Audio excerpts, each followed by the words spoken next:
So, advertising is, it's what Noam Chomsky said. This is advertising. Emotionally potent oversimplification, leading to the next, leading to the necessary illusion that manufactures consent. I think all media, particularly advertising, is attempting to manufacture consent, to create consent. But it has to be potent emotionally, it has to be simplified, because if it's too complicated, nobody's going to deal with it. And the whole purpose of it is to manufacture consent, to get the person to agree, right? We're going to buy this thing, we're going to go to this place, we're going to not be with these people, we're going to be with these people. We're going to go to this school district, we're not going to that school district, so.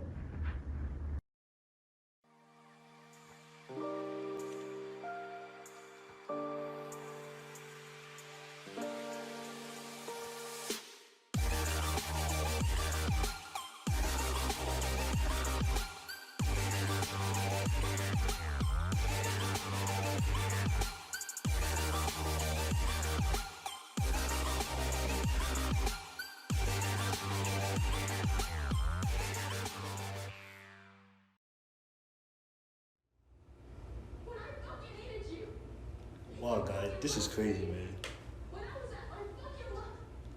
Ain't no way this doesn't have long-term effects in our brains. Do you think so? I don't know. Personally, I feel like it's just a TV show. Yeah, I don't know. Don't you think we're a little too old to be letting television influence us? Well, shows like Euphoria are literally everywhere, and I feel like it has a negative effects on people, especially teens. It's a rated R TV show that has so much access to it. I don't know. I feel like not all TV shows are bad. There are so many that don't use R-rated content. Stuff like this only affects you if you let it, you know? I have to disagree with you guys. I'm gonna do a little more research on it, and I'll be back. I'll catch you guys later. Bye. See ya. Shoot.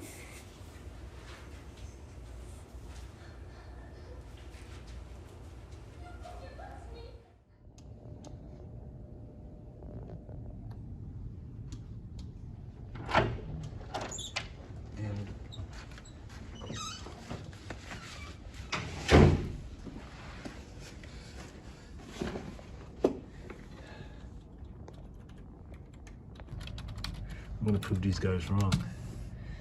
Got my passion wrong. That's a start. Spelled Brockport wrong. Still got my passion wrong.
The television programming of older generation was more tamer in comparison to what we see today.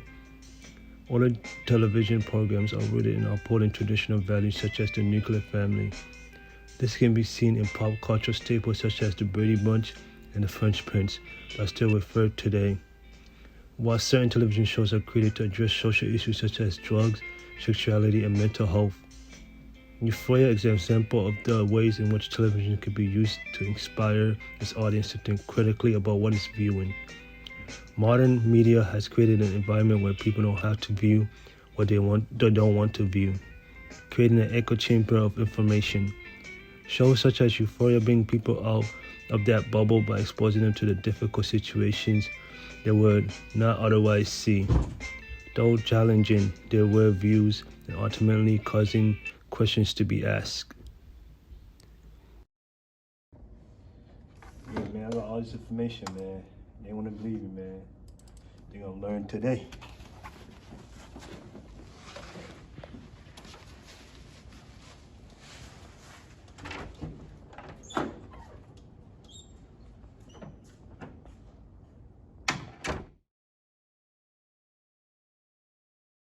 Television ads, we often don't have the benefit of short circuiting, right? If you're watching a television program and an ad comes up and you're interested in that show, you've got to watch that ad if it's real time, right? On the internet, the ads tend to be shorter and tend to be more specific and more targeted. YouTube, for example, YouTube has advertising. I like to watch, for example, shows on Formula One racing, and there's an ad in all of the ones that the program generators, the program creators who have reached a certain audience, they will have ads in the middle of their shows, and very poorly designed. The show just stops, in comes the ad, and it says, you have to watch this ad for 4 seconds. The 4 seconds is up, you can skip away from it, right? So it's different. And then ads, obviously in print, are different from ads in broadcast television or social media. And then ads on radio are again different, right? And it depends on what the Arbitron and the measuring rating services determine who is watching at a given time, and then the rates are set, and it progresses accordingly. Well, hi, my name is Janova. I'm nursing intent, and my favorite TV show is Station 19. Hello, my name is Smeen, and I am majoring in psychology with the minors of pre-professional health and sociology. And my favorite TV show would be The Proud Family. Is this a purpose for television, or do you think this for entertainment? I think it's a little bit of both. Like, I know some people like to educate, but some shows just like to entertain their watchers. But I feel like it's a little bit more bad because I feel like people get influenced, but also like, I don't know, I feel like they depend or like, yeah, depend on television. What about commercials? What do you think the purpose of commercials is? It's advertisement, trying to make money. It's a capitalist world we live in, so yeah. So what's your favorite commercial? I don't have none, I'll be skipping it. You skipping it? Yeah. What's your favorite ad? I don't have one, but I lied. There was one recently on the Super Bowl with like, I think it was Doritos or something, and it was like the animals were just acting funny, so it was cool to watch. That's it.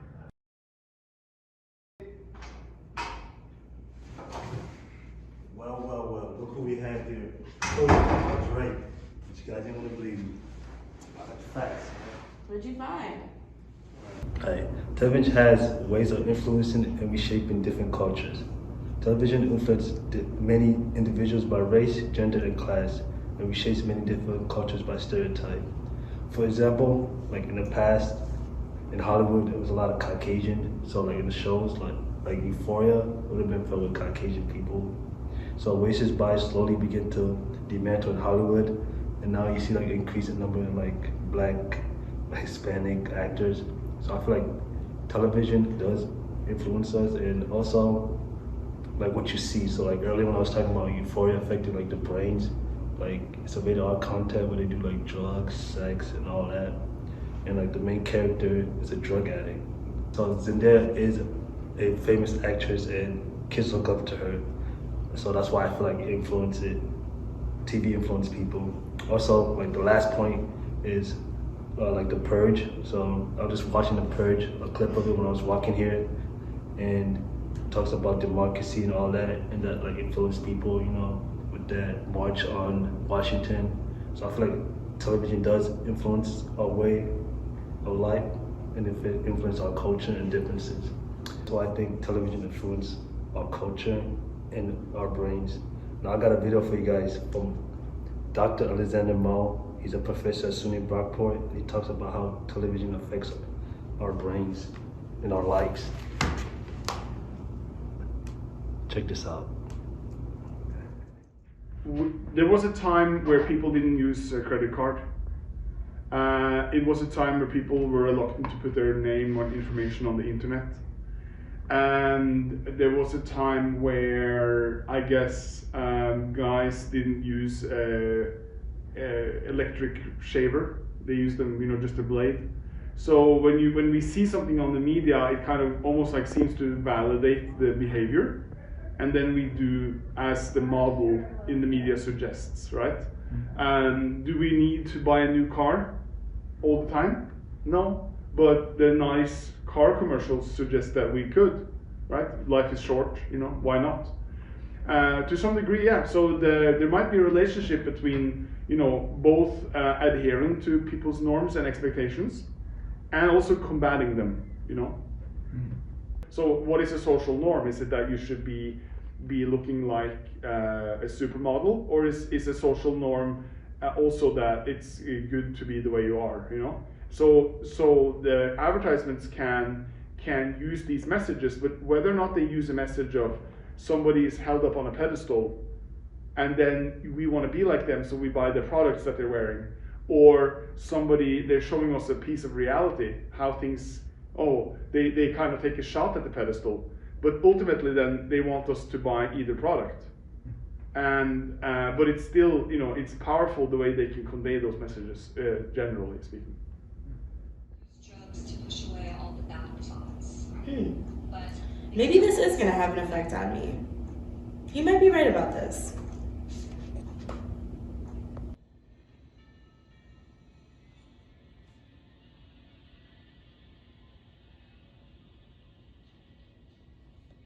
There's no way this is changing how I'm viewing the world. I need to look more into this.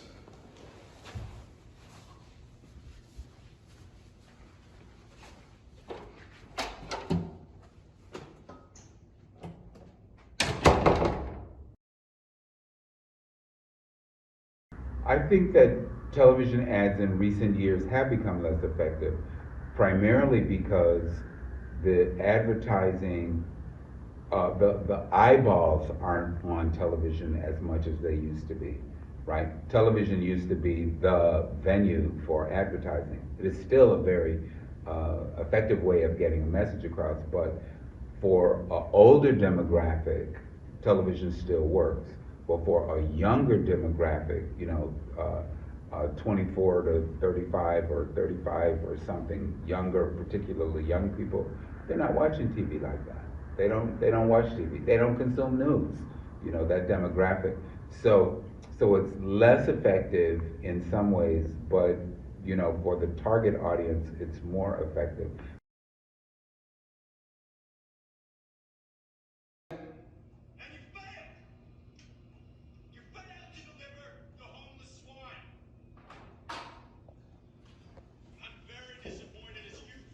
Really, dude? You still watching this? You just learned?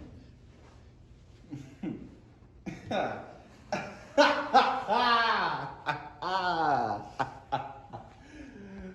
friend, technology can alter the ways we see the world, correct?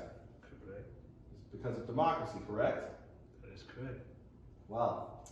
Just like the purge, I'm exercising my democratic right to watch trash television. You're close, but you're still missing the point, man. That's not quite what we're saying. We're saying that television opens up your mind to taboo subjects and it allows you to think critically about them in a controlled setting. We're not saying that you're exercising a democratic right to watch trash television. So, by watching The Purge, I can understand the world in a better way. So then why would I stop? We're not telling you to stop. We're just telling you be careful what TV programs you're watching. We're just telling you to make sure you're informed and aware of the shows you're watching. You don't have to stop. Thanks, guys. You helped me understand programming a little bit better. Now, can we watch the show?